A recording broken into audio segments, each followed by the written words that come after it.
Bienvenue sur la cinquième colonne et dans cette vidéo donc, je vais vous montrer la mécanique du jeu et puis les règles. Alors les règles sans rentrer dans les détails. Il y a plein de petits points que vous verrez en vous plongeant dans la règle, mais je vais survoler donc les règles, en tout cas les règles de base, ce qu'il faut savoir en gros pour pouvoir jouer à Fortune and Glory.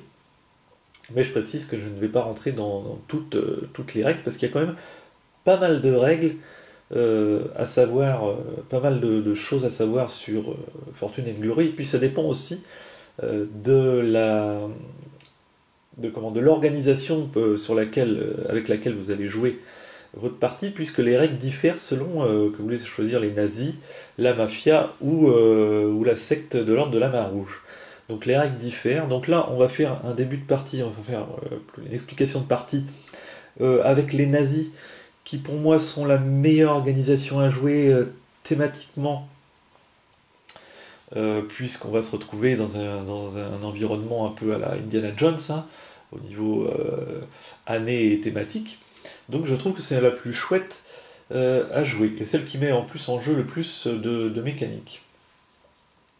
Pour expliquer la règle, eh bien tout simplement, je vais me servir de cette petite tête de jeu donc, que j'ai créée, qui contient donc en gros en 2 pages tout ce qu'il faut savoir pour jouer à Fortune and Glory. Donc si vous lisez ces 2 pages, vous allez connaître 95% des règles et des points à savoir pour jouer donc à Fortune and Glory. Et puis après, dans la règle de jeu, qui par contre sera en anglais, eh bien vous pourrez aller voir les petits points précis s'il y a des choses, s'il y a des questions que vous vous posez. Mais avec ça déjà, c'est d'ailleurs comme ça fait longtemps que je n'ai pas joué à Fortune and Glory, eh bien je vais même servir de ça pour vous expliquer la règle du jeu. Alors pour la mise en place, pour ce qui est de la mise en place, eh bien on va tout simplement choisir des personnages au hasard, on va les mélanger, ou alors vous les choisirez vous-même, mais en général on les choisit au hasard, et donc on se retrouve avec ce type de personnage, avec son nom, sa profession, sa ville de départ, ses capacités, des termes techniques qui servent dans le jeu, leur niveau d'habilité en combat, en agilité, en cunning, en ruse et en lore, en connaissance, son niveau de blessure qu'il peut encaisser et son niveau de défense. Et ça c'est pour les combats, on y reviendra plus tard. Et puis donc les capacités, alors je ne vais pas vous expliquer les capacités de chaque personnage parce qu'il y en a beaucoup. Voilà, donc chaque personnage aura des capacités différentes. Donc on va piocher tous nos personnages au hasard. Donc dans cette partie, je vais tout simplement ne prendre qu'une seule fiche pour pas trop encombrer la vidéo. Et puis le plateau, 3 personnages. On va faire comme si on jouait à 3 personnages. Et donc ces 3 personnages, on va tout simplement... Donc là, on retrouve Jack Zen. Donc je viens vous montrer la fiche. Eh bien, on va les placer dans leur ville de départ. Donc Jack Zen, on nous dit qu'il commence à San Francisco. Et puis les 2 autres, eh bien, je vais les placer tout simplement dans des villes au hasard, puisque je n'ai pas sorti leur fiche, mais sinon on se référera à leur fiche. Voilà, on met un à Berlin et puis un à Shanghai. Voilà tout simplement pour la mise en place des joueurs. Si vous utilisez l'extension, une des extensions, alors je crois que c'est Treasure Hunter, eh bien vous allez pouvoir utiliser les cartes missions personnelles qui sont très intéressantes dans le jeu. Donc tout simplement pour ça, eh bien, on va mélanger le paquet et donner 2 cartes missions personnelles à chaque joueur. Et vous devrez choisir une des 2 cartes et remettre l'autre tout simplement dans la pioche et remélanger le tas de cartes. Donc les missions personnelles, eh bien, il y a un tas de missions différentes, donc c'est pareil, je ne vais pas vous les expliquer, vous verrez ça vous-même. Mais tout simplement, en début de partie, on aura une mission personnelle qui est cachée, que les autres joueurs ne connaissent pas. Et voilà pour la mise en place donc des joueurs. Donc dans cette partie, je vais tout simplement expliquer le mode coopératif, donc qui me paraît le plus intéressant, et contre les nazis. Donc pour les autres modes et puis pour les autres organisations, eh bien ça sera tout simplement légèrement différent, mais la plupart des règles du mode coopératif marchent aussi pour tous les autres modes de jeu. Ensuite, en ce qui concerne la mise en place du jeu, eh bien, on va tout simplement mettre en place des artefacts et des aventures. Donc on doit mettre en place 4 aventures à artefacts. Donc on va tout simplement piocher 4 cartes et puis on va leur associer 4 artefacts, tout simplement, qu'on aura pris soin de mélanger avant. Pour notre exemple, je vais sélectionner les aventures tout simplement pour qu'on ait un peu de tout pour l'explication. Donc je vais essayer de trouver une aventure temple que je vous expliquerai après.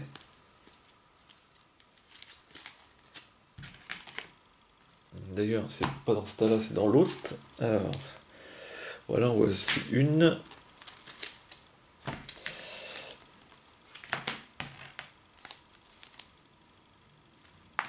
Voilà, on va faire comme ça. Donc vous placerez sur le côté du plateau. Alors ici, je vais tout placer sur le plateau pour que on puisse tout voir dans la vidéo. Mais vous pourrez imprimer, donc comme vous avez dû voir dans la première vidéo de la traduction, eh bien ces petits plateaux que vous trouverez sur Board Game Geek, que vous mettrez sur le côté donc du plateau et que vous pourrez donc utiliser pour placer les cartes artefacts aventure et puis tous les petits jetons qui vont venir en cours de jeu. Donc là on peut placer la figurine du vilain pour savoir qu'elle est en train d'essayer de trouver l'artefact. Si c'est un temple, voilà, qu'il est en train de s'écrouler dans une deep jungle. Enfin voilà, on va pouvoir placer un tas de choses sur ce petit plateau, donc c'est bien pratique. Il y a 2 plateaux comme ça à imprimer. Je ne vais pas les utiliser dans la vidéo, mais vous pourrez en tout cas aller les chercher sur Board Game Geek. Ce n'est pas de ma création, mais ils sont bien pratiques. Alors pour ce qui concerne donc les aventures artefacts, eh bien on fait tout simplement des associations de cartes. Comme ceci, d'ailleurs, comme ceci. Et on va donc se retrouver avec 4 artefacts à aller chercher sur le plateau. Dans quel lieu sont-ils? Et bien pour ça, on va tout simplement piocher des cartes location pour aller désigner où se situent sur le plateau les artefacts. Donc pour ça, on ne tient compte uniquement que de la ville en bas, donc Barcelone, Hong Kong, Shanghai, et puis Paris.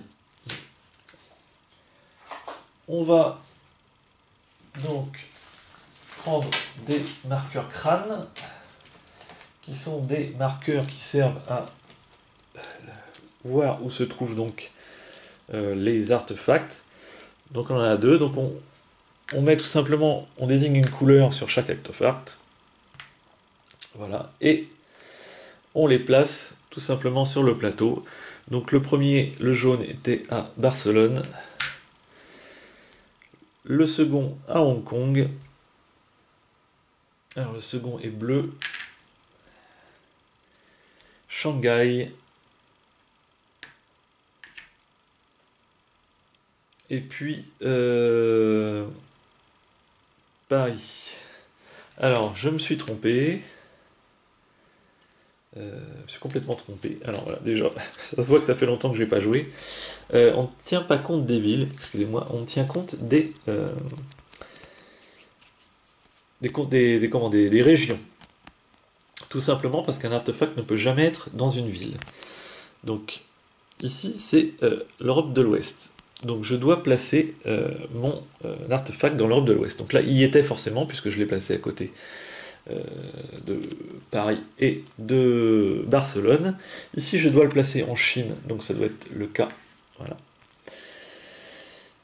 Ici, je dois le placer dans les anciennes montagnes, et non pas à Shanghai. Voilà pourquoi il y avait un problème, c'est parce que je me suis retrouvé avec 2 artefacts dans la même région, et c'est pas possible.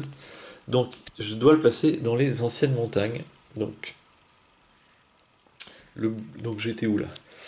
Le jaune, bah, je ne sais plus, mais enfin j'ai un peu tout mélangé, mais c'est pas très grave pour l'explication. Donc j'ai en placé un dans les anciennes montagnes, un en Chine, et puis le dernier au Yucatan. Voilà. Qui se trouve donc ici. Donc voilà, donc pour placer les... Je suis désolé de m'être trompé, hein, mais pour placer les artefacts dans 8 parties, eh bien tout simplement, on se fie à la région où il doit se trouver, puisqu'on ne peut pas avoir deux artefacts au même endroit. Voilà pour le placement des artefacts. Alors comment marche une carte aventure artefact? Donc, eh bien c'est tout simplement une association de deux mots. Alors ici on y retrouve un petit texte d'ambiance. Et puis lorsqu'on va associer les deux cartes, eh bien on va se trouver avec voilà, une association, la dague de Loki. Donc ça peut faire des associations un peu bizarres des fois. Donc là par exemple la coupe ou le calice d'Hadès, la hache d'Osiris et les mines des ténèbres. Voilà, voilà les associations. Donc en ce qui concerne donc les artefacts, eh bien ici c'est tout simplement la valeur en fortune qu'on va pouvoir donc revendre cette dague. Et ici on a souvent, donc c'est pas le cas pour toutes les aventures, mais on a un texte d'effet voilà, qui modifie un peu les aventures. Alors par exemple sur celle-ci, on n'en a pas. Mais il y a certaines aventures qui ont des textes à malus ou des textes à bonus. Ici, c'est tout simplement le nombre de dangers qu'on va devoir surmonter. Et puis ici, c'est les effets magiques ou voilà, les effets que certaines cartes ont qui peuvent être utilisés par les vilains dans l'aventure, suivant quelles organisations on va jouer, suivant quelles cartes on va tirer. Donc ça, c'est pas utilisé tout le temps, mais ça peut être le cas sur certaines aventures. Voilà en ce qui concerne, on va y revenir un peu plus tard hein, quand on fera comment aller récolter ces aventures, mais voilà en quoi consiste en tout cas le placement et les cartes comment aventure artefact. Alors j'en ai mis une spéciale pour que vous voyez bien la différence, c'est qu'ici on a une aventure mine. Alors lorsqu'on a une telle carte, eh bien on va tout simplement placer en plus sur le plateau, à cet endroit donc, un temple, parce que cette aventure est différente. Alors je vais aller chercher un temple.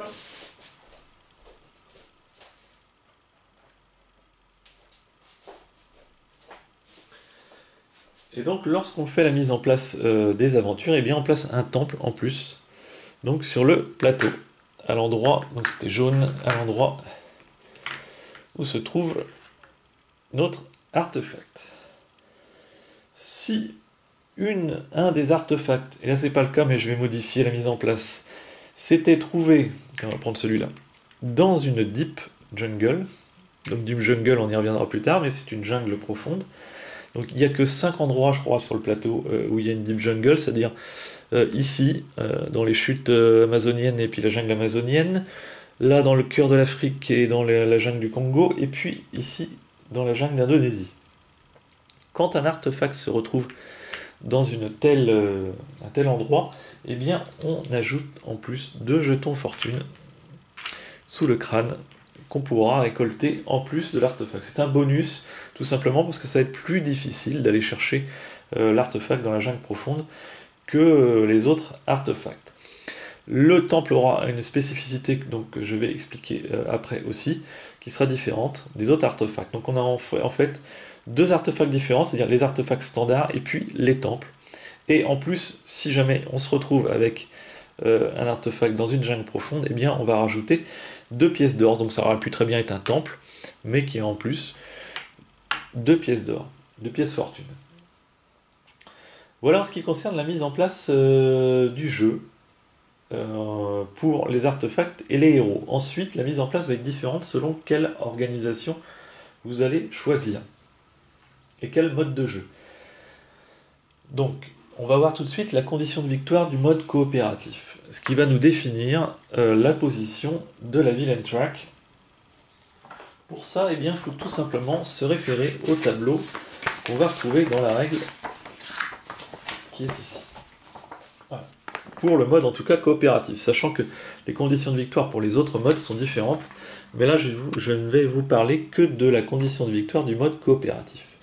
Donc selon le nombre de joueurs, donc là on est dans une partie par exemple à 3 joueurs, eh bien on va devoir, pour gagner la partie, avoir 30 pièces d'or, 30 pièces de fortune.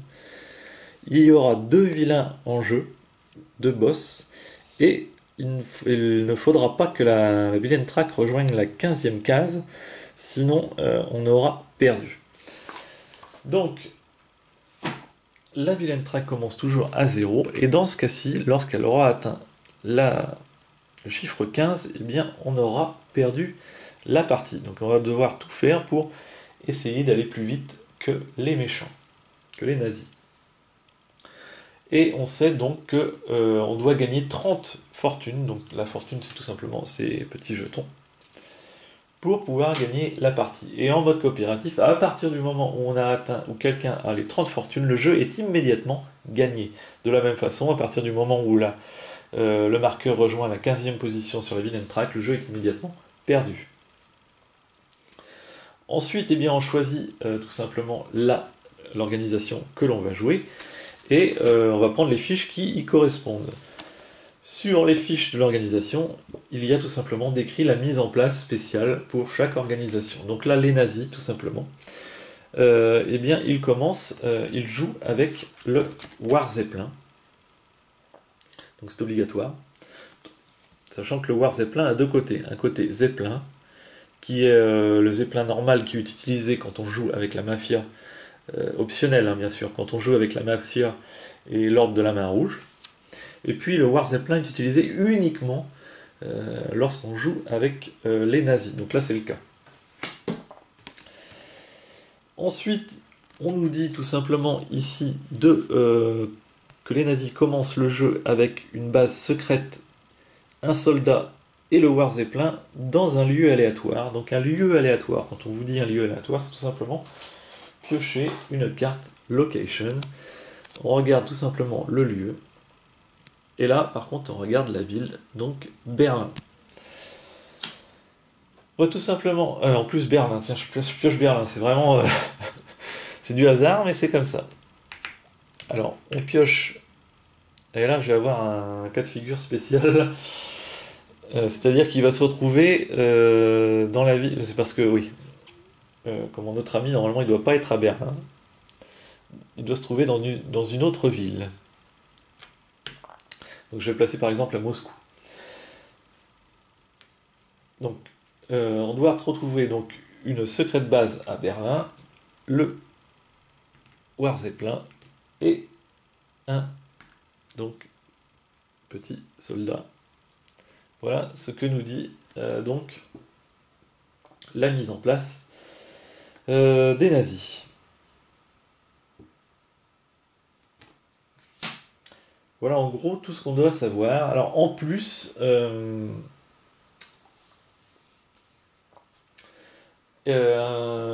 doit mettre en place, choisir les vilains. Donc sachant que les nazis ont 3 vilains différents, donc Tresa, Artefel et le colonel Stahl, on va tout simplement mélanger et en tirer 2, puisque comme vous avez vu dans le tableau que je vous ai montré, à 3 joueurs, on joue avec 2 boss seulement. Et donc on jouera avec Artefel et le colonel Stahl, qui sont donc ici.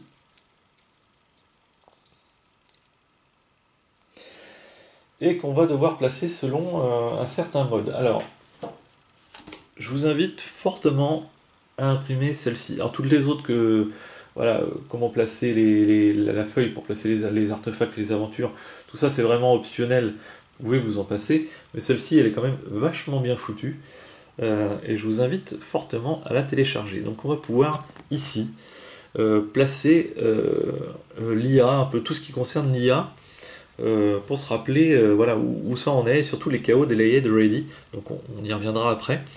Ici on va pouvoir y placer les cartes Villain Event, ici on va tout simplement y placer les cartes correspondant au boss vilain, donc. Leur figurine qui se placera dans ces cases parce qu'il y aura un ordre de jeu, j'y reviendrai après, mais pour l'IA. Ici, on y placera donc les pièces qui pourront récolter pendant la partie, les pyramides les temples qui pourront récolter, les cartes artefacts, on les mettra ici qui peuvent récolter. Ici, il y aura des petits jetons pour faire un rappel s'ils ont des pouvoirs spéciaux par rapport aux cartes qu'ils pourront récolter. Donc tout ça, c'est vachement bien foutu. Donc je vous conseille de l'utiliser. Donc on va le mettre ici par exemple, et puis on va y placer donc les deux vilains et leurs figurines. Alors, leurs figurines ont un ordre de placement dont je ne me rappelle plus lors de la mise en place. Alors, ça doit être écrit dans la règle, mais je ne me rappelle plus. Je sais que normalement...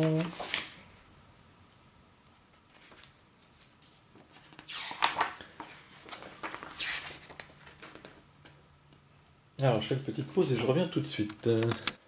Voilà, c'est bien ce que je pensais.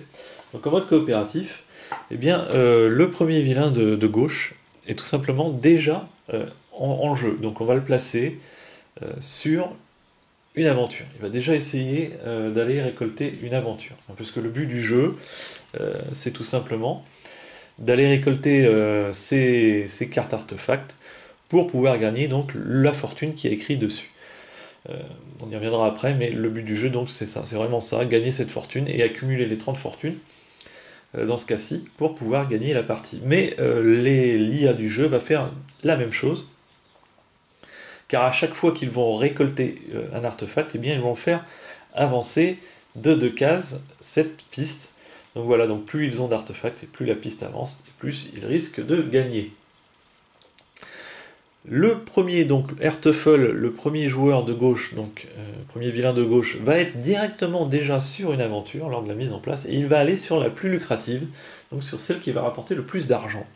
Donc c'est-à-dire celui-ci, qui a 8 fortunes à rapporter. Le deuxième, eh bien, il est mis tout simplement en ready. C'est ça. Ici. Et s'il y en avait un troisième, eh bien, il aurait été mis en delayed. Alors on reviendra plus tard dans cette petite KO delayed ready, là, cette petite piste. Tout simplement, eh bien, ils vont devoir avancer de gauche à droite. Et lorsqu'ils sont ready, eh bien, ils vont pouvoir se déployer sur le plateau. Donc là, c'est pas le cas pour l'instant. Mais on y reviendra donc après.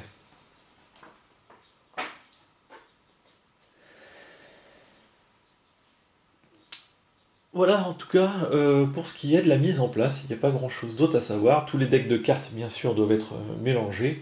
Et puis, on va directement pouvoir commencer la partie après cette mise en place.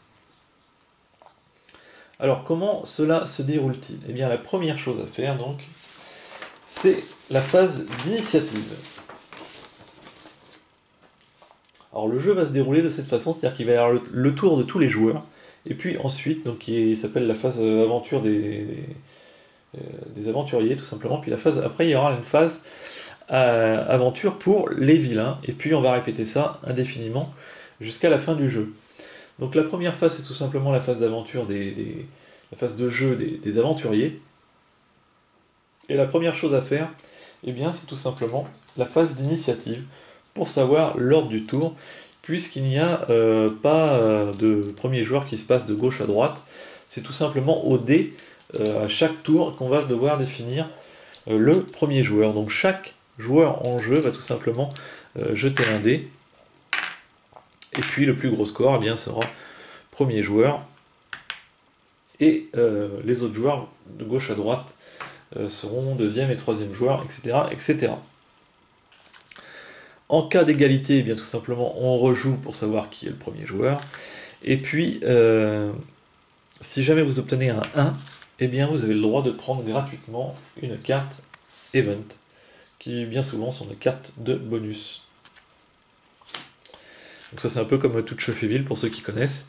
Si on fait un 1, on a le droit gratuitement à une carte Event. Par contre si on fait un 1 sur une relance, parce qu'on avait fait égalité dans ce cas-ci, c'est bien si derrière on refait un 1, on ne prend pas de carte Event gratuite. La carte Event est prise uniquement sur le premier lancer de dés. Une fois que tout le monde sait l'ordre d'initiative,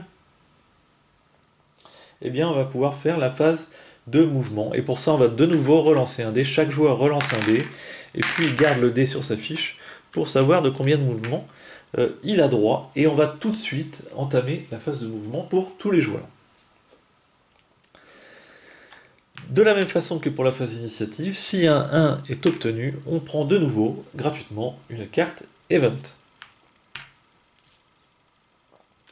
Donc tous les joueurs vont tour à tour faire leur mouvement avant d'effectuer leur phase d'action. Donc on va imaginer que, par exemple, notre ami Zach a fait assez de mouvements pour aller directement donc, sur l'artefact, en sachant que les mouvements, eh bien, sortir d'une ville compte pour un mouvement. Donc pour se rendre ici, par exemple, il aurait dû avoir minimum 1, 2, 3 mouvements pour se rendre sur le lieu de l'artefact. Sortir d'une ville ou rentrer dans une ville coûte pour 1, 2 mouvements. Se déplacer sur les mers coûte un nombre de mouvements selon ce qui est écrit sur le plateau. Donc ici, par exemple, pour traverser l'Atlantique, ça coûte 3 en mouvement. Donc à chaque fois qu'on traverse bien sûr une petite frontière noire, là, eh bien ça nous coûte un mouvement, de même que lorsqu'on rentre ou qu'on sort d'une ville. En ce qui concerne les mouvements, on peut aussi se déplacer de ville en ville grâce en prenant l'avion, tout simplement. Prendre l'avion, par contre, ça va nous coûter, je ne veux pas dire de bêtises, 2 jetons fortune, donc c'est pas donné, hein, c'est 2 jetons comme ça, donc les jetons qu'on a besoin pour gagner la partie. Eh bien ça coûte 2 fortunes de se déplacer vers une ville majeure et 3 fortunes vers une ville mineure. Alors je ne sais pas si je l'expliquais, mais les villes majeures sont tout simplement les villes qui ont un halo doré autour d'elles, donc c'est les grosses villes connues, hein, Paris, Chicago, New York, Washington par exemple. Et puis les villes mineures, eh bien, c'est tout simplement celles qui sont de couleur argent. Donc se déplacer d'une ville vers une ville majeure coûte 2 fortunes, mais se déplacer vers une ville mineure coûte un peu plus cher, coûte 3 fortunes. Donc se déplacer entre les villes coûte quand même assez cher, donc c'est quelque chose qu'on fait rarement. Mais forcément, si on est ici, qu'on veut se déplacer de l'autre côté du plateau, eh bien ça va nous coûter X points de mouvement, et donc certainement plusieurs tours pour y arriver. Donc c'est à partir de ce moment-là qu'on se pose la question de est-ce qu'on ne ferait mieux pas de prendre l'avion, en perdant malgré tout de la fortune, pour se rendre directement près de l'artefact qui nous intéresse, pour empêcher les vilains de l'avoir avant nous. Voilà, bon, ça sera un choix à faire pendant la partie, mais c'est une option de mouvement. Donc cette option de vol, on peut la faire avant, après ou pendant notre mouvement. Ça ne coûte pas un mouvement, donc on peut très bien se déplacer, prendre l'avion et finir notre déplacement pour aller jusqu'à la case qui nous intéresse. On peut mixer donc ce vol d'avion comme on veut. On peut même prendre l'avion à plusieurs, si on se retrouve à plusieurs sur la même case. Eh bien, un seul, pas celui-là, un seul des joueurs peut payer l'avion et le deuxième joueur profite de ce vol pour se rendre ici, tout simplement. Donc un seul des joueurs aura payé le vol en avion.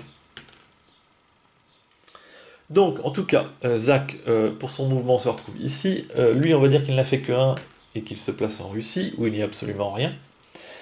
Et puis, notre amie, eh bien, elle ne va pas se déplacer, elle va tout simplement rester dans la ville. Comme ça, on aura un panel d'actions et de possibilités à vous expliquer. Voilà pour les mouvements. Donc chacun fait ses mouvements. Et ensuite, on passe directement aux actions. Donc on retourne au premier joueur qui va pouvoir faire ses actions. Alors, le plus simple, même si c'était pas lui le premier joueur dans la partie, mais c'est pas grave, le plus simple c'est lui. Voilà. Quand on est sur une case où il n'y a absolument rien, pas de ville, pas d'artefact, eh bien, pas d'ennemis, eh bien, on va tout simplement lancer un dé pour savoir ce qui nous arrive. Si on fait 1, bah, voilà. Si on fait 1, eh bien, on est attaqué par un ennemi, et dans ce cas-là, on va devoir piocher une carte ennemie et se référer à quel type d'ennemi nous attaque dans cette case. Si on fait 2 ou 3, eh bien, il ne se passe tout simplement rien. Et puis, si on fait 4, 5 ou 6, on pioche une carte Event. Voilà, on a un petit truc gratuit quand même. On peut piocher une carte Event. Alors ça, c'est donc si on se trouve dans une case où il n'y a absolument rien. Donc lui, je vais l'emmener ici pour faire une autre explication. Maintenant, si on se trouve sur une ville, qu'elle soit majeure ou mineure, ne change quasiment rien, sauf il y a un petit point de règle qui change quand on est dans une ville majeure. Si vous utilisez les extensions, je vais en parler tout de suite. Quand on est donc dans une ville, on a un ordre d'action à respecter. C'est-à-dire que la première chose qu'il faut faire avant de faire quoi que ce soit d'autre, c'est tout simplement de piocher une carte City. Voilà. Donc, dès qu'on est dans une ville, la première chose à faire, c'est piocher une carte City. Et on se réfère à la carte avant de faire quoi que ce soit d'autre, parce que la carte peut très bien être un danger ou quelque chose qui va nous mettre KO, ou qui va nous transporter dans une autre ville, enfin il peut y arriver plein de choses, avant qu'on puisse faire les actions de la ville, donc c'est pour ça qu'en premier, on tire une carte City. Si on est dans une ville majeure, donc, et pas dans une ville mineure, donc les villes avec les halos dorés, et si on tire une carte Just Another Day in the City, et uniquement cette carte, on fera déjà l'effet de la carte qui bien souvent est vous soigner entièrement, mais on va, si vous utilisez l'extension Treasure Hunter, je crois, pouvoir utiliser, enfin vous allez devoir même utiliser le Major City Epic Event. Donc à partir du moment où on tire une carte Just Another Day in the City, eh bien ça enclenche l'effet d'utiliser donc cette petite fiche. On se réfère donc à la ville où on est, donc là par exemple je suis à Shanghai, voilà, et on lance un dé de 6 pour savoir ce qui m'arrive avant de faire quoi que ce soit d'autre donc dans la ville. Donc ça c'est un petit plus qui est bien sympa, qui rajoute un peu d'options quand on va dans la ville. Donc voilà la toute première chose à faire dans la ville, tirer cette carte, et si jamais on est dans une cité majeure et qu'on tombe sur ce type de carte, eh bien on va devoir se référer au petit tableau que je viens de vous montrer. Ensuite, eh bien on va pouvoir, en deuxième lieu, enquêter dans les docks si on a choisi l'option des docks. Alors, j'ai pas sorti les marqueurs. Et pareil, c'est une option d'une extension, les docks. Donc si vous avez choisi de jouer avec les docks et, et que vous les avez placés sur le plateau dans toutes les villes portuaires, eh bien, si vous trouvez dans une ville portuaire et qu'il y a un jeton dock sur le plateau, eh bien vous allez pouvoir essayer d'enquêter dans les docks. Et dans ce cas-là, on retourne le marqueur dock et on regarde ce qu'il se passe. Donc ça fait partie des extensions. Et c'est la deuxième chose à faire dans la ville. Et ensuite, vous allez pouvoir enfin faire les actions de la ville. Vous allez pouvoir interagir donc avec la ville en faisant le nombre d'actions que vous voulez et dans l'ordre que vous voulez, qui sont vendre les artefacts donc, que vous avez récupérés, parce qu'il va falloir, en plus de récupérer les artefacts, les vendre. Donc, vous avez l'artefact sur vous, et après vous devrez vous déplacer dans une ville pour aller vendre l'artefact ou les artefacts pour pouvoir gagner le nombre de fortunes qu'ils représentent. Si vous vendez dans une ville majeure, eh bien l'artefact sera majoré d'un fortune en plus. Donc, par exemple, celui qui vaut 4 vaudra 5 dans une ville majeure. Vous pourrez ensuite aussi, dans la ville majeure, acheter des cartes Gear, Allies et Common Item. Donc ce sont ces cartes-ci. Sachant que chaque personnage a une limite de 3 cartes Gear et 3 cartes alliées, et autant de Common Item qu'il veut. Les cartes Gear et les cartes alliées coûtent 5 Glory pour les acheter.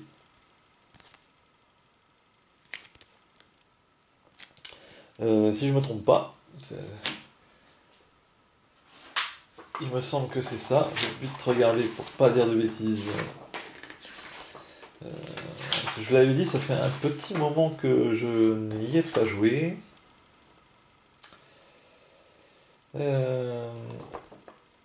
Donc on peut effectivement avoir que 3 gears et 3 alliés.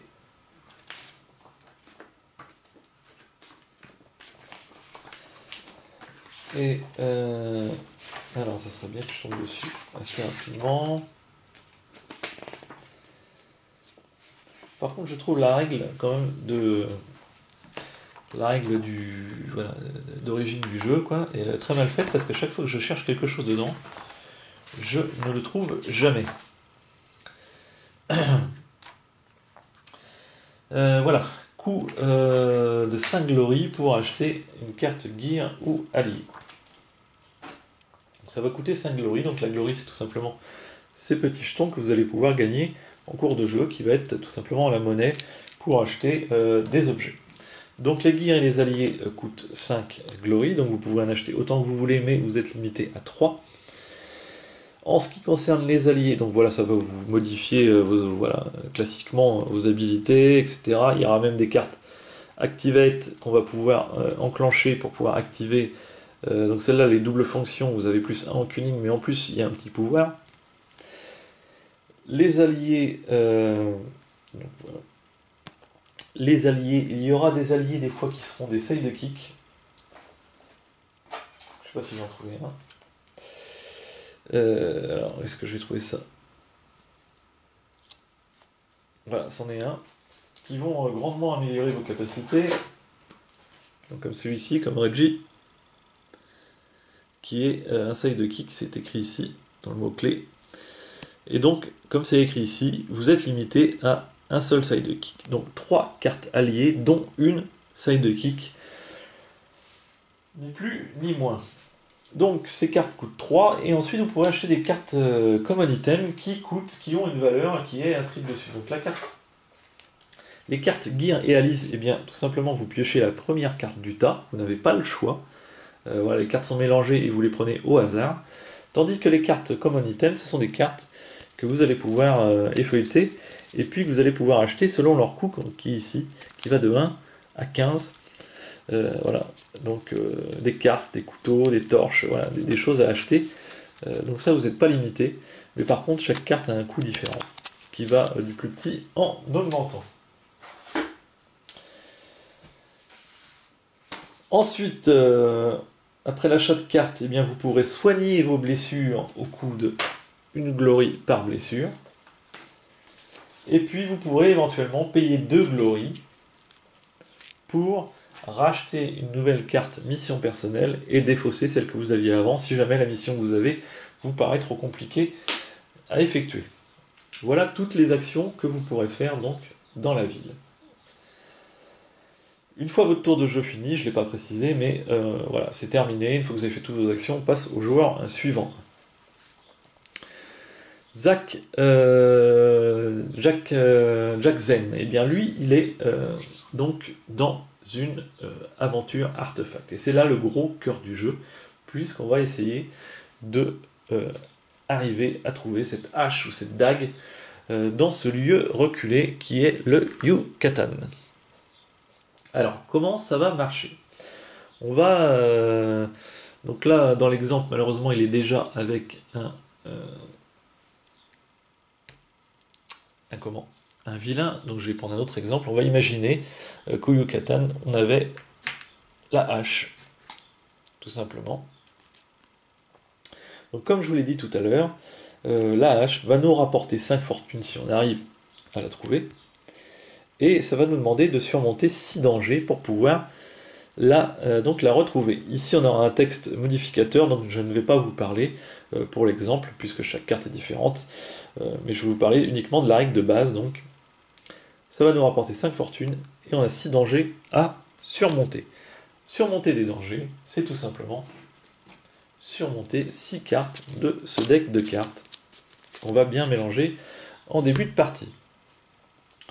Comment fonctionne une carte danger? Eh bien, elles sont tout simplement recto-verso, et on va voir pourquoi. Donc, ce qui nous intéresse en premier lieu, c'est de prendre ce deck de cartes avec le symbole rouge, tout simplement le petit bouclier rouge, et non pas le symbole avec le bouclier avec une tête de mort. Bon, au début du jeu, quand vous ne le connaissez pas, ça n'a pas trop d'importance, mais après, quand vous connaissez les cartes, vous savez déjà que cette carte, si vous vous rappelez, va vous demander un certain type de test. Donc pour empêcher cela, je vous invite à imprimer ce petit talon, cette petite carte qu'on va mettre sur le dessus, pour cacher la prochaine carte qui arrive, pour pas savoir à quel type de danger on va avoir affaire. Surmonter un danger. Donc, à mon tour de jeu, je vais pouvoir surmonter les dangers pour essayer de récolter donc cet artefact. Un danger se présente de ce type. Il y a des mots-clés qu'il faudra bien faire attention parce que les capacités des héros, des fois, auront des bonus selon les mots-clés qui sont utilisés. Ici, par exemple, comme Climbing, il se peut qu'un des héros ait un bonus en escalade. Donc, il faudra faire attention aux mots-clés, très important. Ensuite, ça sera la gloire que ça va nous rapporter si on surmonte ce danger, donc. Et c'est le test qu'on nous demande de faire. Et puis, des fois, en bas, il y a une petite modification selon le lieu où on se trouve. Alors, on nous demande d'utiliser notre agilité pour obtenir 2 succès, dont les croix sont 2 succès. Et les succès, c'est au minimum 5 ou 6. Donc, 5 plus, donc 5 ou 6. Il faut obtenir 5 ou 6 au dé.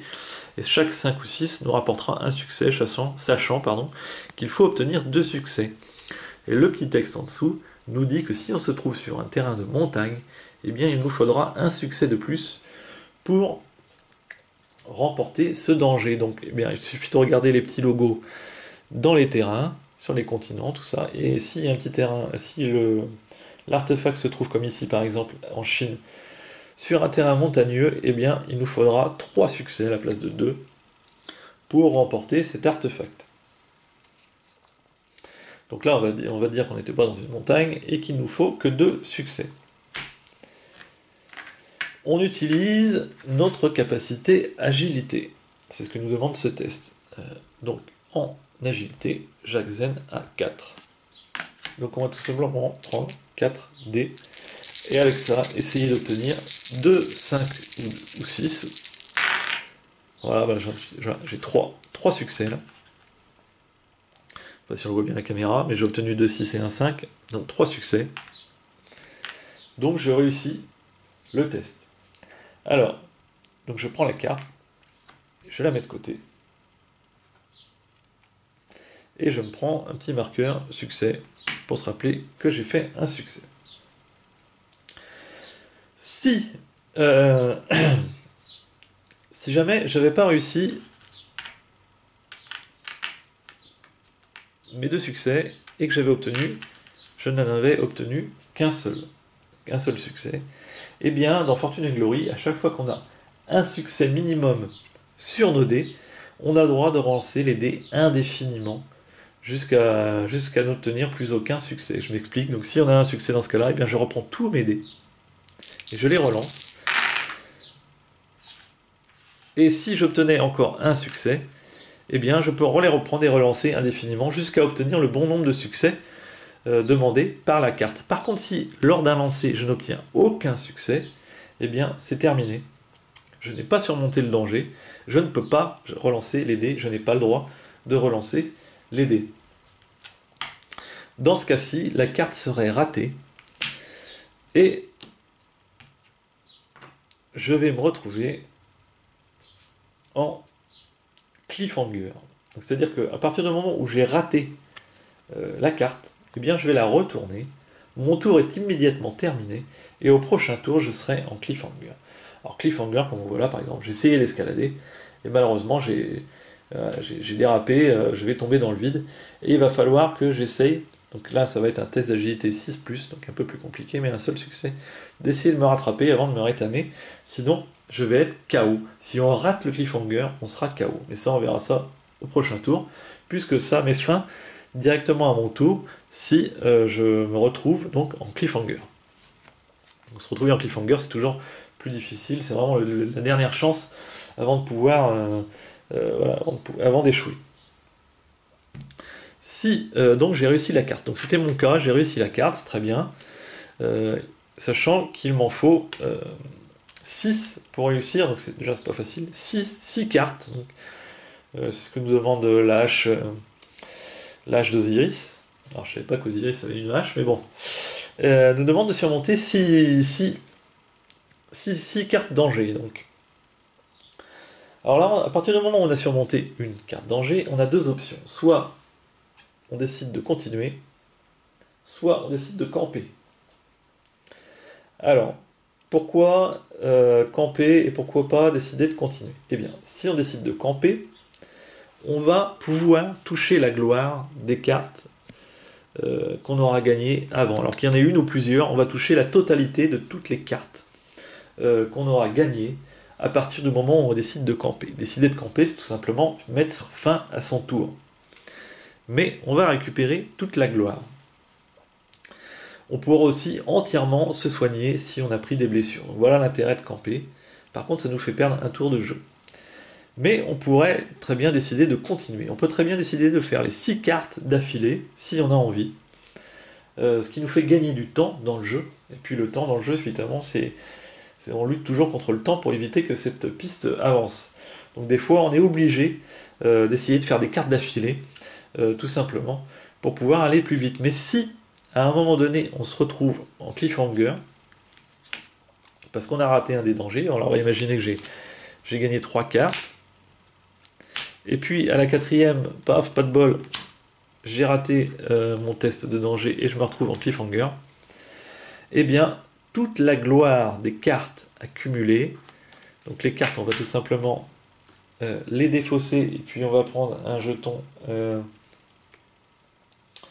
comme ceci, alors on prendra 3 pour dire que j'ai déjà surmonté 3 dangers, mais on va défausser ces cartes, et on ne gagnera pas la gloire inscrite sur ces cartes. Donc je vais louper dans ce cas-ci 9 gloires, tout simplement parce que j'ai voulu aller un petit peu plus loin, et je me suis planté.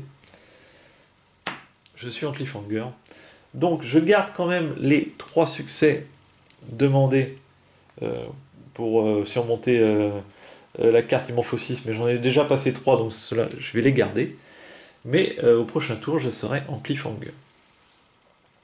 Si je rate au prochain tour, alors si je rate au prochain tour le cliffhanger, eh bien je vais être KO et je perds tous les succès cumulés pour essayer de surmonter cette carte, et je devrais recommencer à 0 lorsque je pourrai revenir dans cette carte, puisque lorsqu'on est KO, on est déplacé sur notre ville de départ.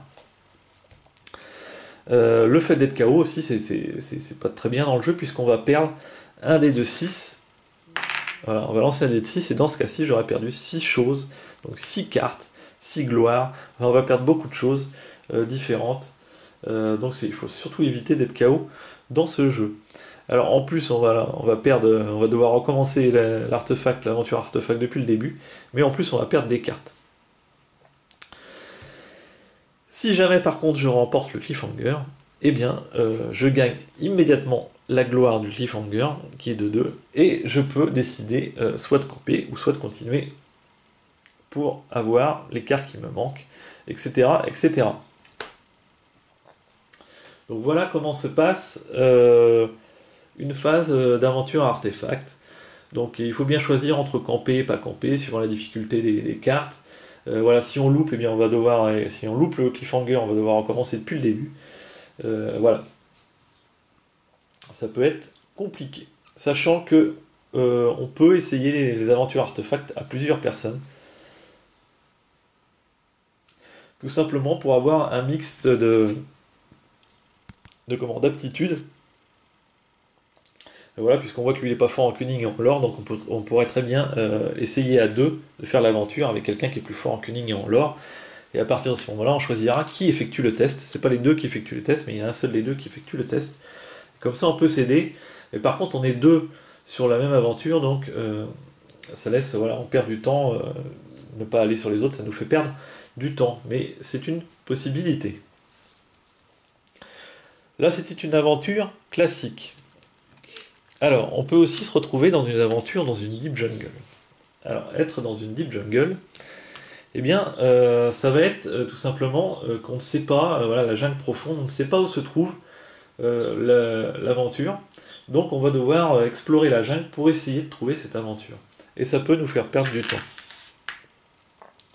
Donc, lorsqu'on est dans une deep jungle, la première fois qu'on est dans une deep jungle, on place un marqueur exploration sur le terrain et on lance un dé.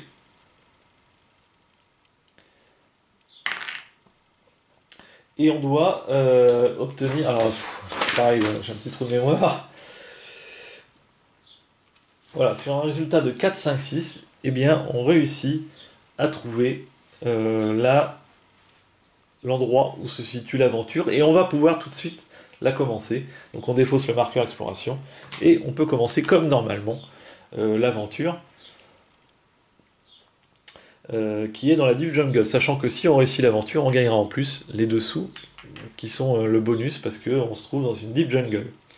Si par contre, malheureusement, je ne fais pas 4, 5 ou 6, voilà, je fais 2 par exemple, eh bien, mon tour est perdu, je perds un tour, et je vais devoir attendre le prochain tour pour pouvoir essayer de nouveau de trouver l'artefact dans la Deep Jungle. Au prochain tour, je rajouterai de nouveau un marqueur exploration. Donc les marqueurs d'exploration vont s'empiler à chaque tour. Et le nombre de marqueurs d'exploration, eh bien tout simplement, ce sera le nombre de dés que je vais lancer à chaque fois pour essayer de trouver l'endroit où se trouve l'artefact. Donc plus les tours passent, plus on rate, plus il y a de dés, plus il y a de chances forcément d'obtenir un 4 ou un 5 ou un 6 sur les dés pour pouvoir trouver l'aventure. Mais bon, on aura perdu quand même vachement de temps. Donc il y a une petite difficulté quand même à trouver l'aventure artefact dans une Deep Jungle. Donc c'est la seule modification pour ce type d'aventure. Après, l'aventure reste classique. On va avoir aussi les temples, qui sont une aventure différente.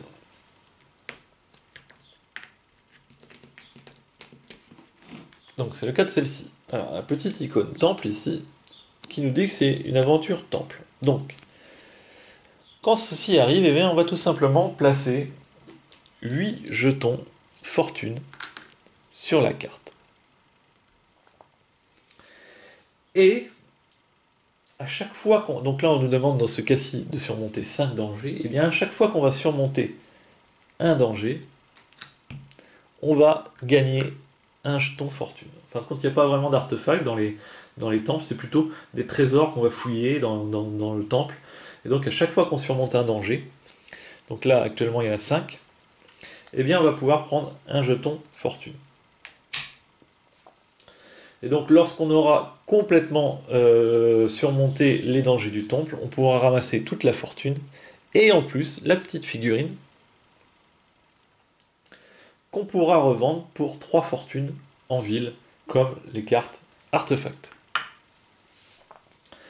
Ça, c'est pour le trésor. Maintenant, les temples, eh bien, c'est un vieux temple, ça fait longtemps qu'il est là. Il a un risque, il y a le risque qui s'écroule. Alors, je vais relire vite fait, la petite règle.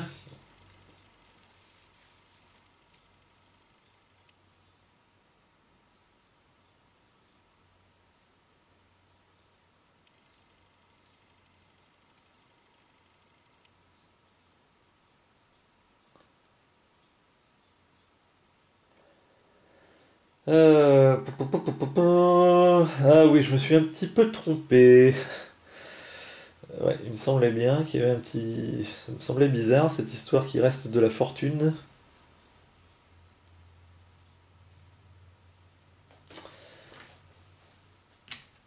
On a 8 fortunes, mais il n'y a que 5 dangers à surmonter. Donc si... c'est là que ça me semblait bizarre qu'on récupère toute la fortune après. C'est à chaque fois qu'on qu'on remporte donc un danger, donc effectivement on prend une fortune. Et puis après c'est comme d'habitude, vous campez pas pour récupérer la glorie de la carte, tout ça, ça ne change pas. Une fois, donc comme là par exemple, il y a 8 pièces d'or et il y a 5 dangers. Une fois que vous serez arrivé à récolter les 5 pièces d'or, eh bien, à chaque fois que vous en récupérez une de pièces d'or, par contre, vous devez marquer un petit marqueur ici pour comptabiliser combien de pièces vous avez pris. Parce que vous pouvez prendre des pièces, mais il peut y avoir aussi un autre héros qui en prend, ou alors un vilain qui prend des pièces. Donc pour comptabiliser tout ça, on place des petits marqueurs. Une fois que le nombre de petits marqueurs correspond au nombre de dangers, eh bien on les retire tous, et on met un petit marqueur collapse dessus. Et on répète ça X fois. Voilà, à chaque fois que de nouveau vous aurez récupéré 5 dangers, alors dans ce cas-ci, ce ne sera pas possible parce que il reste, une fois qu'on a fait les 5 dangers, il va rester 3 pièces, et une fois qu'on a récupéré les 3 pièces, il n'y aura plus rien dans le temple, donc vous aurez fini l'aventure. Mais si vous aviez un artefact à 10, eh bien, il y aurait pu avoir un deuxième, à 11, pardon, il y aurait pu y avoir un deuxième marqueur collapse de placer. Et à chaque fois qu'on place un marqueur collapse, eh bien, on va devoir faire un lancer de dés. Il y a un risque que le temple s'écroule. Donc si un de mes dés donne 1, eh bien le temple s'écroule immédiatement. Donc plus il y a de marqueurs collapse, plus je vais jeter de dés, et voilà, plus j'ai de chances que le temple s'écroule. Si j'obtiens 1, eh bien le temple s'écroule immédiatement. Tout l'or qui sera dedans sera perdu, ainsi que la figurine, forcément, et vous allez devoir essayer de vous échapper pour ne pas tomber KO. Donc il y a un risque dans le temple, il y a un risque qui s'écroule. Il y a une variante de temple un petit peu plus compliquée qui est apparue dans les extensions, donc ce sera à vous de choisir quelle variante de temple. Donc je crois que la deuxième variante rend les temples un petit peu plus difficiles, plus de chances de s'écrouler que là, parce que là dans ce cas là forcément on le voit, on va ne faire qu'une seule fois le lancer de collapse avec un seul dé, donc on a peu de chances, enfin si tout se passe bien en tout cas, que le temple s'écroule. Si vous tombez en cliffhanger, parce que là je vous ai parlé que du truc aussi ça se passait bien, mais si on tombe en cliffhanger, eh bien on ajoute un marqueur collapse tout de suite. C'est-à-dire qu'on enlève tous les marqueurs boucliers qu'il pouvait y avoir sur le temple, et on rajoute immédiatement un marqueur collapse. Donc plus vous faites de cliffhanger, par contre, plus il y a de chances que le temple s'écroule. Alors, dès que le temple s'écroule, vous devez faire un test qui est écrit en bas, ici. Un test d'escape. Donc agilité 5+, 3 succès. Si on le voit bien. Voilà, le petit test ici. Mince, la caméra a du mal à faire la mise. Voilà. Donc 3 succès à obtenir sur un test d'agilité 5+. Donc c'est quand même coton. Donc il y a un risque là, il faudrait mieux pas qu'il s'écroule, donc il y a un risque, parce que si vous ratez ce test, et bien tout simplement vous êtes KO. Donc je vous rappelle que le KO c'est quand même assez fatal dans ce jeu. Voilà pour ce qui est du temple. Je crois avoir fait le tour et pas avoir oublié grand chose.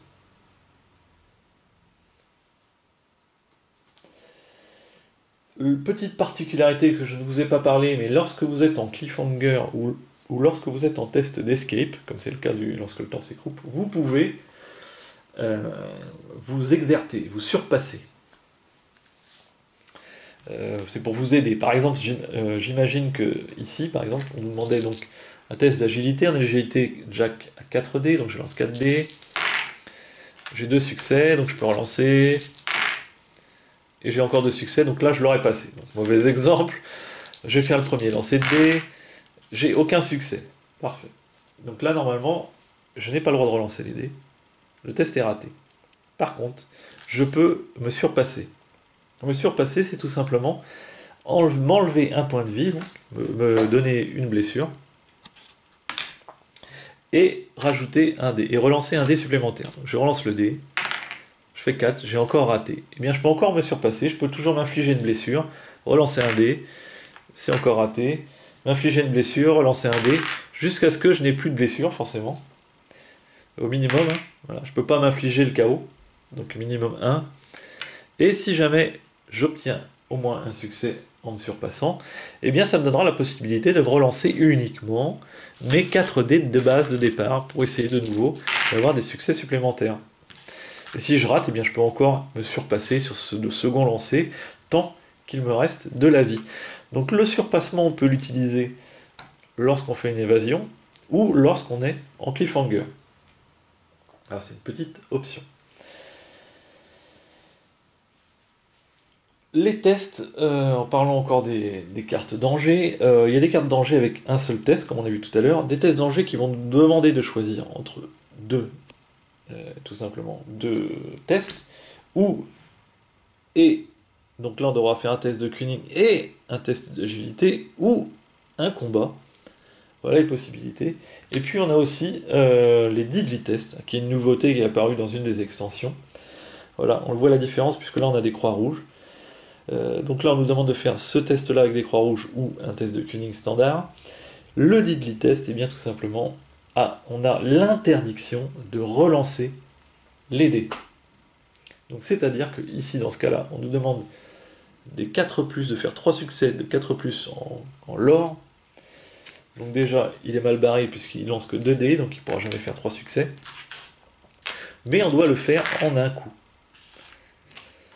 On n'a pas le droit de relancer les dés. Par contre, de la même façon que lorsqu'on est en cliffhanger et en escape, on a le droit de faire un surpassement, mais un double exert, un double surpassement. C'est un peu plus compliqué, donc on perd 2 points de vie pour lancer un seul dé.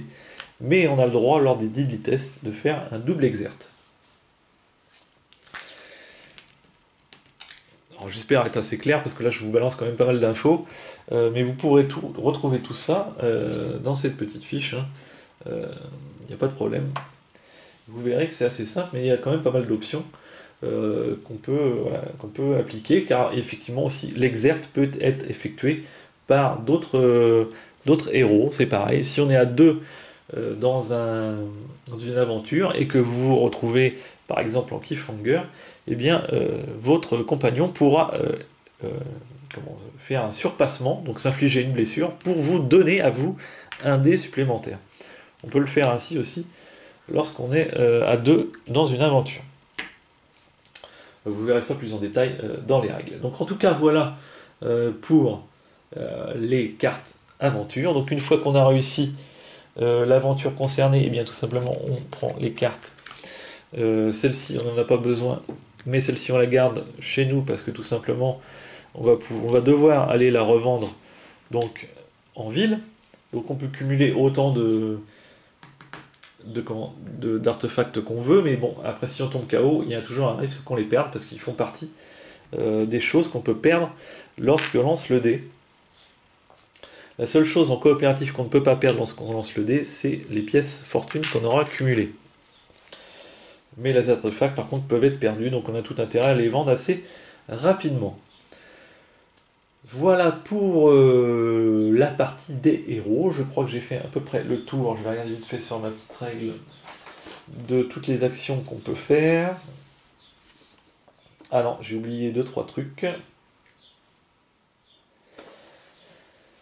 Alors, ça c'était pour les aventures. Maintenant, il y a les aventures contre les ennemis. C'est-à-dire que je me suis déplacé, mais j'aurais très bien pu me déplacer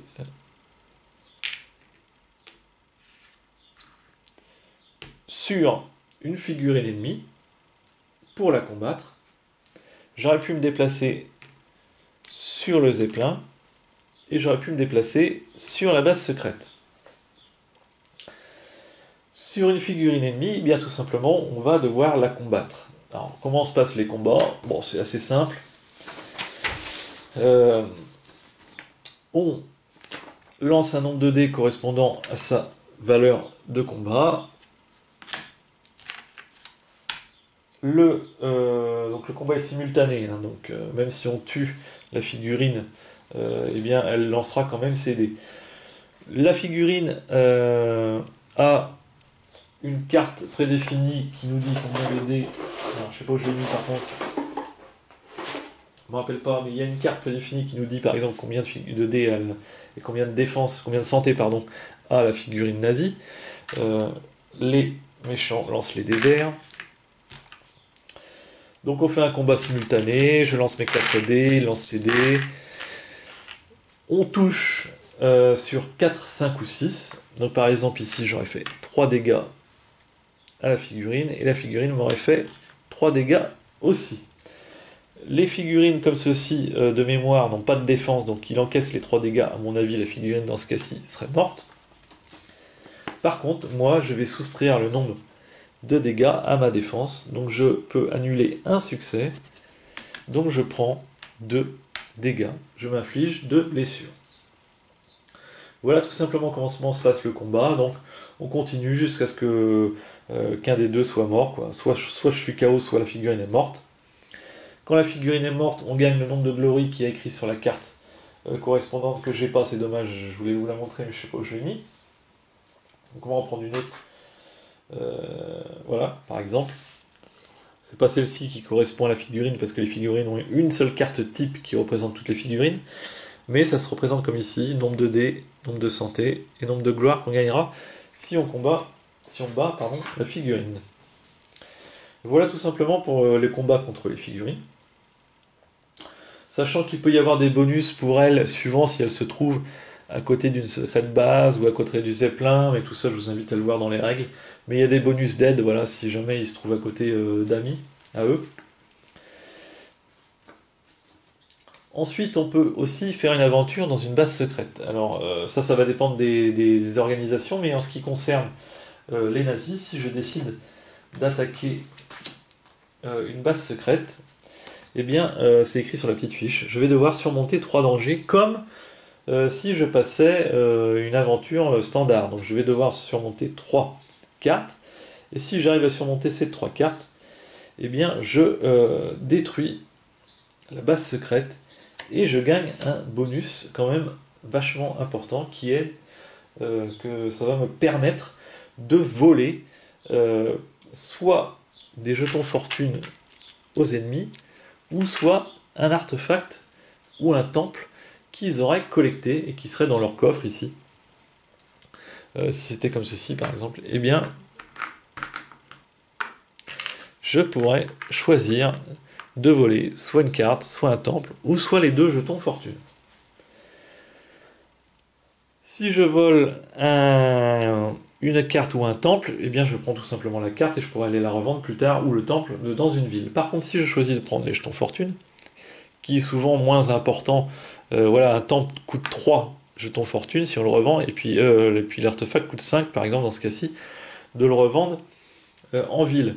Donc, et là, le maximum qu'on peut prendre ici, ce sera 2 pièces, puisqu'à partir de 3 pièces, ils vont les dépenser, et ça va les faire avancer sur la piste, sur la villain track. Ça, on y reviendra plus tard. Mais si je choisis de prendre les pièces dehors, eh bien en compensation, je peux faire reculer la villain track d'un dé de 3 cases. Donc tout simplement un dé de 3 cases, eh bien 1 et 2 c'est une case, 3 et 4 c'est 2 cases, 5 et 6 c'est 3 cases.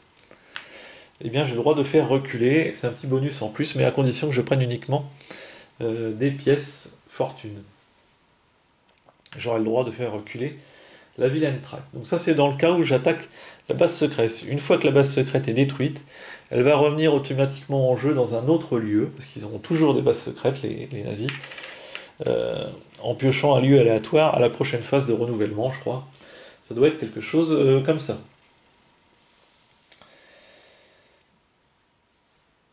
Le zeppelin, eh bien, on peut l'attaquer aussi. Alors c'est un petit peu différent.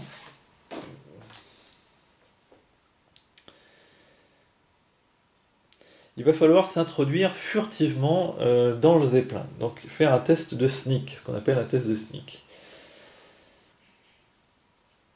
Alors le zeppelin a une valeur de 5 en search, ce qui correspond à la valeur qu'il va falloir utiliser pour pouvoir faire le test de sneak.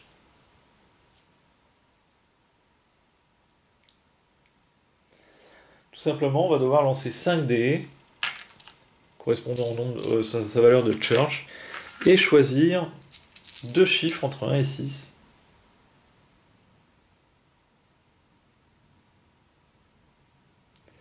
et ne pas les obtenir au dé, pour pouvoir vous introduire furtivement dans le zeppelin. Donc par exemple, je vais choisir 2 et 3. Et malheureusement, j'ai fait 1, 3. Donc c'est raté. Je me suis fait découvrir dans le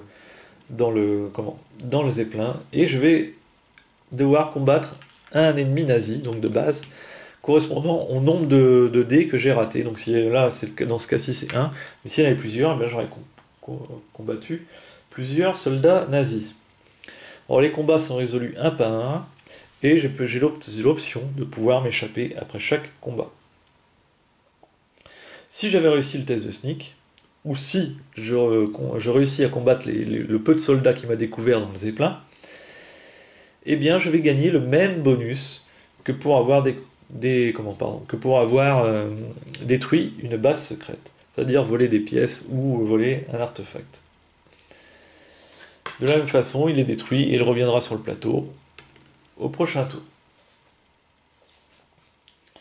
Donc on a deux options, voilà, soit détruire une base secrète, soit détruire le zeppelin, pour pouvoir aller voler. C'est ça surtout le truc intéressant, aller voler les cartes qu'ont les nazis ou l'or qu'ils détiennent. Sachant que en plus les combats dans le zeppelin, bien sûr, on ne pourra pas utiliser d'armes, de pistolets, d'armes ou d'explosifs, puisque voilà, sinon c'est bien que ça va s'enflammer, tout ce gaz, et bien donc on ne pourra pas combattre avec des armes qu'on aura accumulées qui seront de type gun ou explosif. Et là je crois que j'ai fini pour ce qui est des actions des joueurs.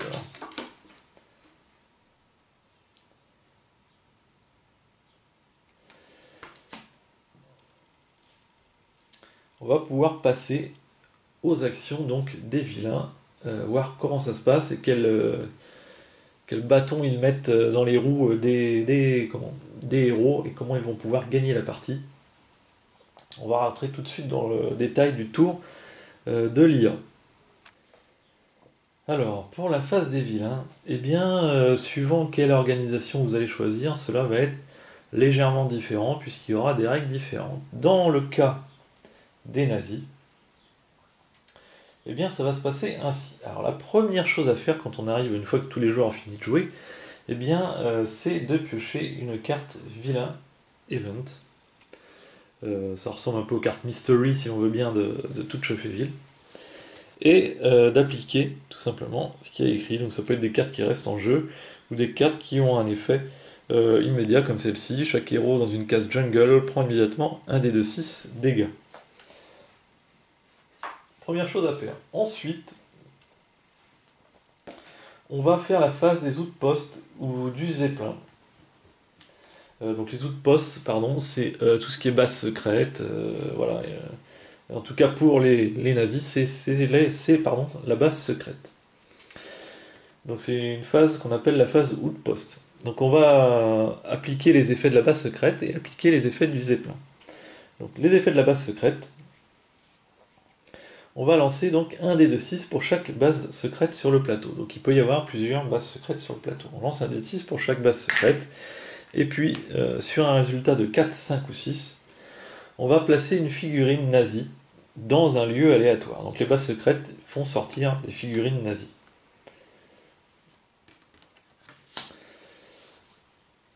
En ce qui concerne le zeppelin, donc lui il a une autre règle, le War Zeppelin, parce qu'on joue avec le War Zeppelin, hein, quand on joue avec l'organisation nazie.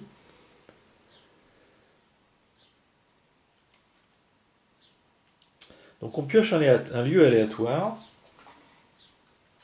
tout simplement, donc Paris, et on va essayer, dans ce cas-ci c'est mal barré, mais c'était mauvais exemple, enfin pour eux c'est le bon exemple.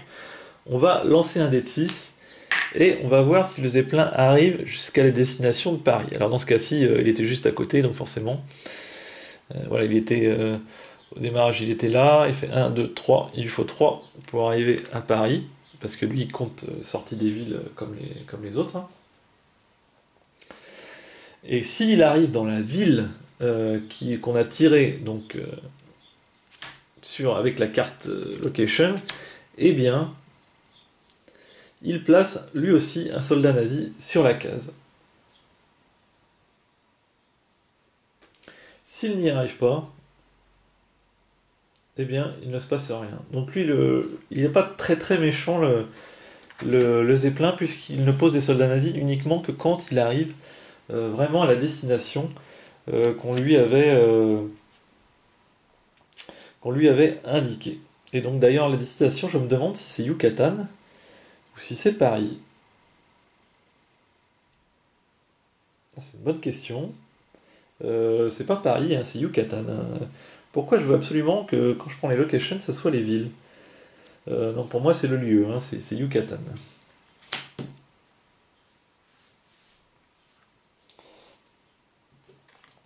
Parce qu'en fin de compte, les cartes location elles servent à plusieurs effets dans le jeu. Des fois, on va vous demander d'en piocher une pour avoir un nom de ville, des fois pour avoir un nom de lieu, des fois pour avoir un type peut-être de continent.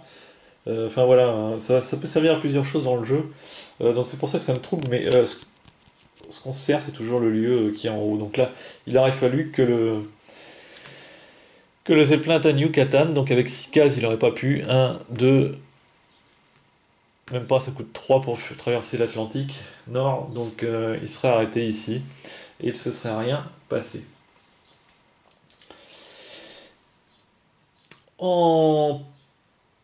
À quoi ça sert de poser des figurines comme ça sur le plateau? Eh bien, on a un nombre de figurines limité dans le jeu, donc qui est de 16 figurines nazies.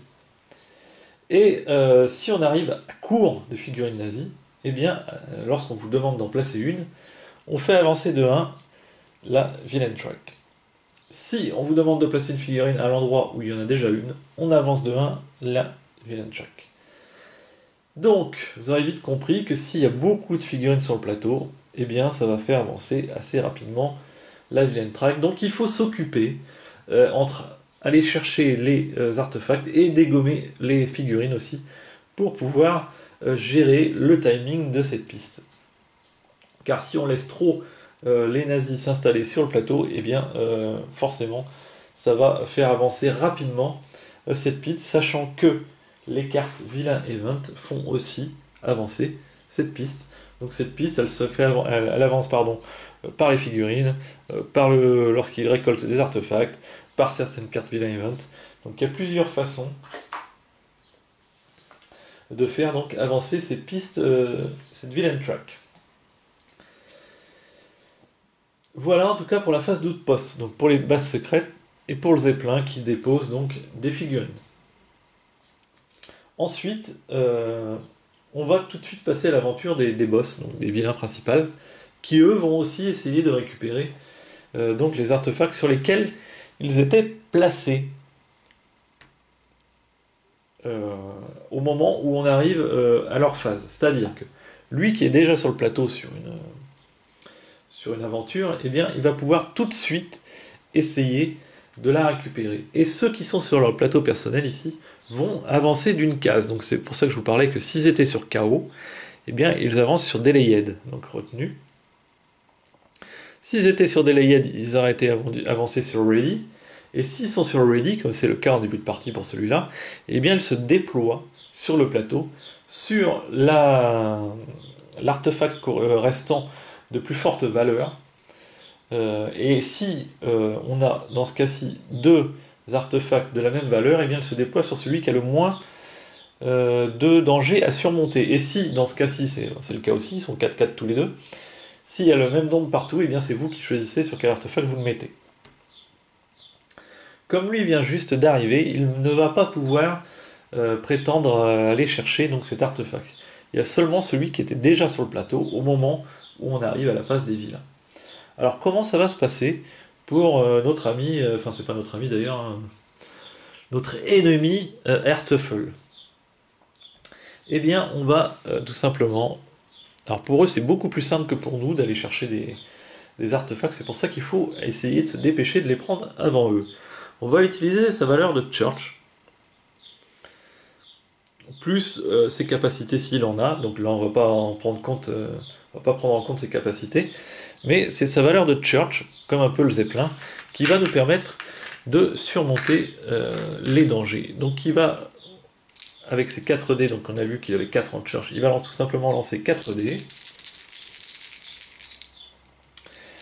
Et il faut qu'il fasse, pardon,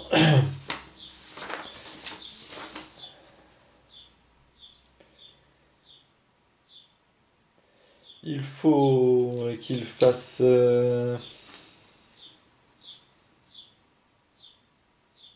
4, 5 ou 6 normalement, puisque ça c'est... Voilà, c'est ça. Il faut qu'il fasse 4, 5 ou 6 pour surmonter des dangers. Donc si un vilain sur une telle carte qui demande de surmonter 4 dangers, et bien s'il fait 4 succès, il prend immédiatement l'artefact. Donc c'est pour ça que c'est très rapide avec eux. En 1 ou 2 tours, ils gagnent les artefacts. Si ils ont des bons jets de dés, bien sûr. Alors c'est pas le cas, il a fait un très très très mauvais jet de dés. Donc il a un succès. Donc il n'aurait qu'un succès pour surmonter cet artefact qui lui en demandait 6. Donc déjà il n'aurait pas pu le récupérer immédiatement, puisqu'il a que 4 dés, il n'aurait pu faire que 4 dés maximum de succès. Mais par contre, il surmonte quand même de 1, donc on met un petit jeton sur la carte à côté de lui, pour dire qu'il a surmonté un succès. Donc des succès sur 4, 5 ou 6. S'il fait des 1, et là c'est le cas, là on a fait 2, et bien pour chaque 1, il prend un dégât. Alors, il a complètement raté son essai, et il prend un dégât. Donc là dans ce cas-ci, il aurait pris 2 dégâts en ignorant sa défense. Donc j'ai expliqué pourquoi après, mais il a une défense de... Bah, de toute façon, il a une défense de 0, Heartful, mais il prend 2 dégâts sur ses 8 qu'il peut encaisser. Voilà tout simplement comment il récolte les artefacts. S'il avait réussi, eh bien, il enlève l'artefact, il le met directement sur son plateau. Il garde les 2 cartes parce que il y a des effets ici. Donc par exemple cet artefact d'Osiris, eh bien, il a tous les petits effets qu'il y a là, qui peuvent avoir une importance par rapport aux cartes qu'on aura piochées dans la partie, qui nous diront si vous avez tel effet, ça va vous faire telle ou telle chose. Donc là dans ce cas-ci, donc on peut pas le savoir pour l'instant, mais en tout cas on garde les 2 cartes pour dire que on a récupéré un talisman qui a tous ces effets et que les nazis vont pouvoir les utiliser si une carte nous le précise, bien sûr. Voilà pour la récupération donc des artefacts. Ensuite, une fois que ceci est fait, alors si il a récupéré l'artefact, eh bien il va revenir sur le plateau en position ready. Non, c'est sûr et certain. Il va revenir directement en position ready. S'il ne le récupère pas, il va rester ici jusqu'à ce qu'il puisse le récupérer. Si vous vous trouvez dans une aventure avec un vilain et que vous récupérez l'aventure avant lui, eh bien le vilain par contre va retourner en delayed. Il perdra un tour. Il a échoué dans sa mission. Le fureur n'est pas content. Donc il va être retardé pour sa prochaine mission. Ready s'il réussit, delayed si vous lui piquez avant la carte artefact, hein, puisque de toute façon les vilains n'ont pas de cliffhanger, hein, ils ne pourront jamais rater. C'est soit vous lui piquez avant, ou soit il réussit à récupérer l'aventure artefact. La seule chose où il peut rater, c'est tout simplement s'il se trouve dans un temple comme vous, puisque le temple peut tout simplement s'écrouler de la même façon que vous, au fur et à mesure qu'il récupère des pièces fortune. S'il se trouve dans un temple qui s'écroule, je crois qu'automatiquement, oui c'est ça, automatiquement, lui, il ne peut pas faire le test d'escape, le vilain, automatiquement, il sera KO s'il se retrouve dans un temple qui s'écroule. Lorsque il se trouve dans une aventure, et vous, ça va être de la même façon, la même chose, dans une aventure où vous êtes présent, eh bien, il a moins 1 dé en search pour chaque héros présent dans l'aventure. Donc s'il y avait eu 3 héros, il aurait eu moins 3 dés en church présent pour récolter donc cette aventure, cet artefact. J'ai fait une grosse erreur en début de mise en place, c'est que c'est pour ça que je vous dis que chaque organisation est différente, c'est que pour les nazis, quand on les met en place en début de partie, eh bien chaque vilain nazi arrive en jeu avec des gardes, tout simplement. Donc chaque boss nazi arrive en jeu avec des gardes, quand ils arrivent sur le plateau. Tant qu'ils ont des gardes, eh bien le moins 1 en search par héros ne fonctionne pas. Par contre, s'ils se retrouvent sans garde, ça fonctionne. Voilà pourquoi je me suis aperçu que j'avais oublié de leur mettre des gardes.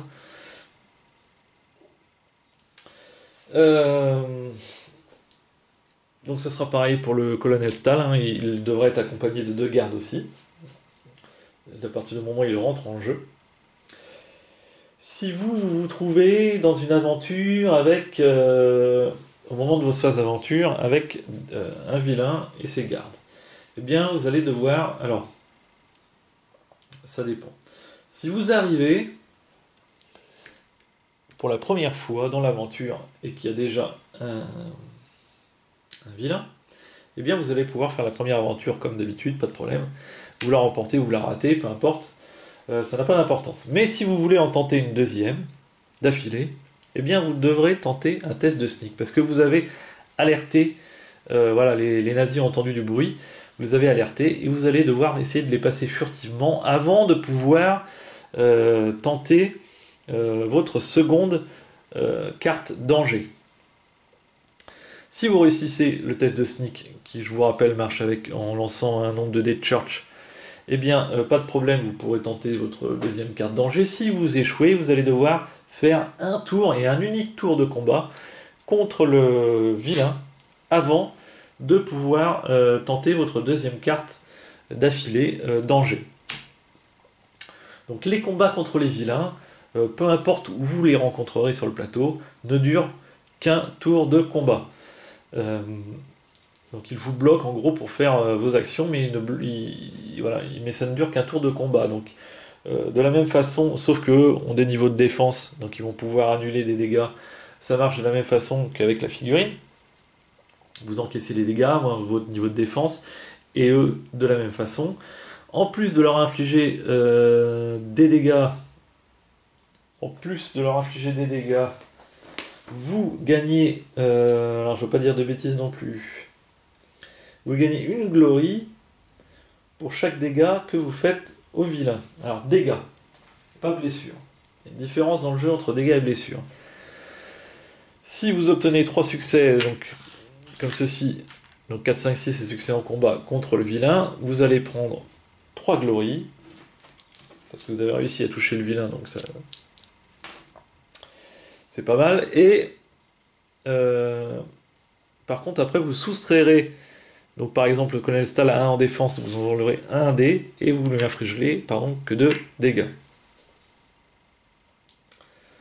Par contre, lorsqu'il a des gardes, les dégâts sont infligés en priorité aux gardes, donc un dégât tue un garde, donc dans ce cas là, 2 dégâts, vous tuez les 2 gardes, mais par contre, le vilain n'a pas encaissé 2 dégâts, donc le vilain est protégé de prime abord par ses gardes. Le vilain lance un nombre de dés de combat correspondant à sa valeur de combat, et je me demande s'il n'a pas plus un dé de combat par garde qu'il a en plus avec lui. Il me semble, mais ça je ne suis pas certain.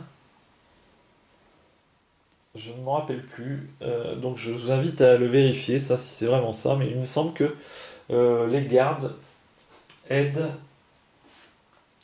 le vilain lors du combat. En tout cas, voilà comment ça se passe lorsque vous vous retrouverez donc avec un vilain dans une aventure.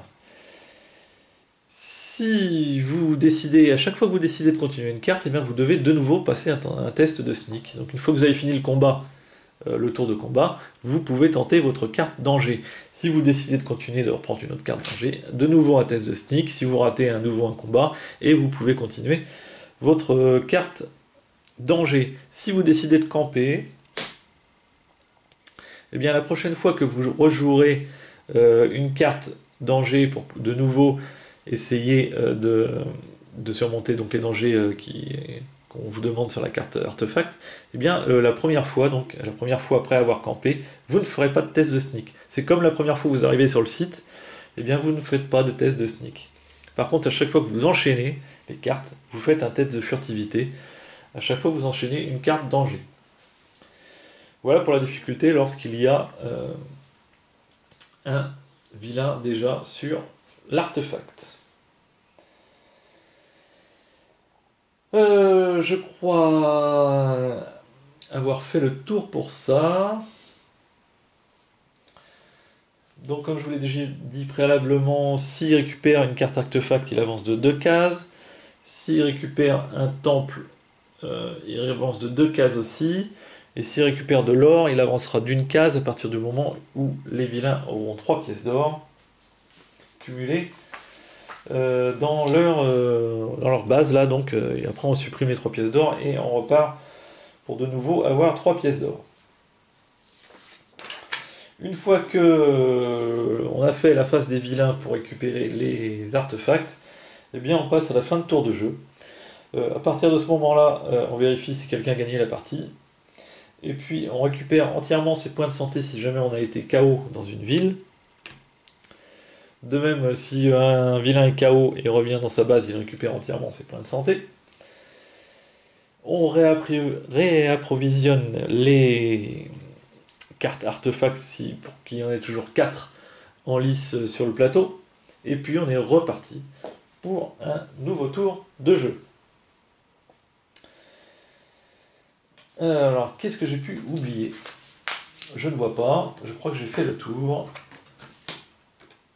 On a aussi pour les nazis une règle spéciale comme ceci.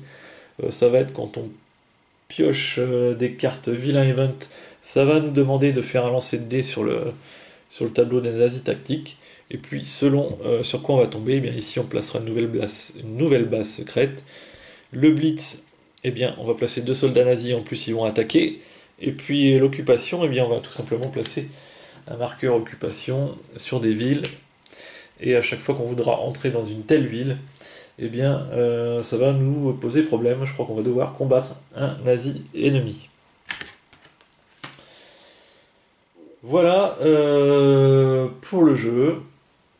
J'ai fait à peu près la totalité des règles. Donc vous voyez comment ça se passe. Donc il y a quand même, j'espère avoir été clair dans l'explication parce qu'il y a quand même pas mal de règles. Alors après c'est assez fluide, hein. Il est très très fluide le jeu une fois qu'on le connaît. Il y a juste des petits points de règle selon les situations qu'il faut se rappeler. Et donc des fois on a à aller chercher dans la règle, voilà, suivant telle ou telle carte. Mais il y a quand même très peu, puisqu'on voit vraiment comment ça se passe. Mais bon, il faut se rappeler qu'on a un test de sneak à faire lorsqu'on est avec des ennemis, qu'on a +1 lorsqu'on combat un héros à côté d'un autre. Voilà, il y a plein de petites règles à se rappeler. Mais les règles de base sont assez... voilà, et les tours de jeu sont assez simples. Voilà, on se déplace. On fait l'effet de la case où on est, soit une aventure, soit pas une aventure. Après l'IA, eh bien c'est assez rapide aussi, puisqu'on lance des dés pour savoir s'ils ont récupéré ou pas les artefacts. Voilà, tout ça est assez fluide quand même, et ça en fait un jeu thématiquement quand même assez bien. Moi j'adore ce jeu. Alors en plus maintenant comme il est en français, la plupart des cartes sont en français, eh bien ça facilite la chose, il est plus facile à sortir.